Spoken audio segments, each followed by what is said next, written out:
who has committed crimes against victims, that the FBI and the Justice Department want to hear what she has to say. And so really, I think what they're trying to do here is to see if she can give any more insight into any potential accomplices, any names that perhaps they don't already know of in the files that they had reviewed of this Epstein case, that could give them a fuller picture and more context around this. But I have to be clear here. One is, in my conversations with a lot of our very smart legal experts and other Justice Department reporters, they say that it's unlikely she's going to have really compelling information that they don't already have in all of the materials they have gathered on this so far, and that this current Trump Justice Department has already been reviewing.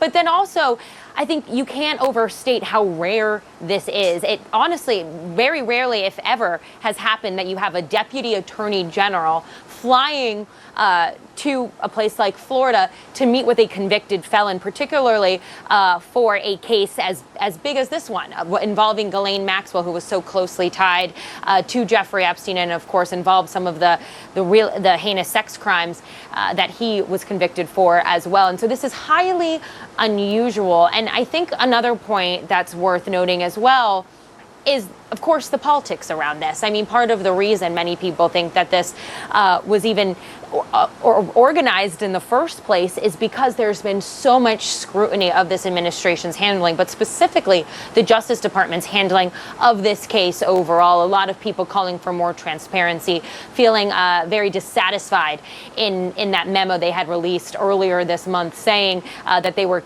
closing this investigation and that there was no so-called client list. And so, you know, we have to see what this could yield, but not many people expecting we're going to learn a lot from that meeting, Christina. Yeah, and this coming, of course, just amidst the revelation that Pam Bondi actually divulged to Donald Trump that his name was in those Epstein files. Now, this has obviously been knocked back by the White House as another fake news story by the Wall Street Journal, but how significant is this?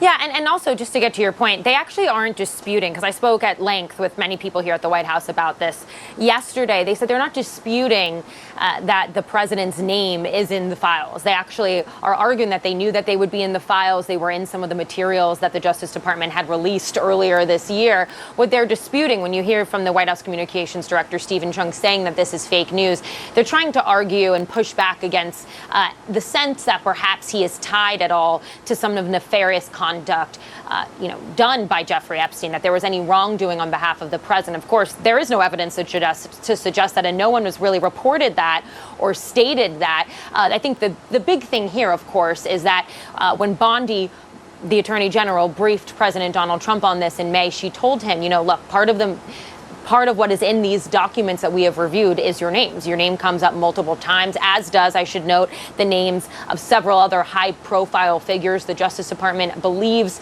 I was told, that a lot of this is unsubstantiated. A lot of what they found, is incredible in these documents. That's part of why they don't want to release this. But the bigger issue as well, and I think the reason this has caused so much consternation, is because the president was asked just last week about whether Bondi had told him that his name was in these documents, and he said no. And that's just adding to this bigger sense of tension and this belief by many people, including many of the president's supporters, that they're not being totally honest here and being disingenuous in some of their messaging on the case.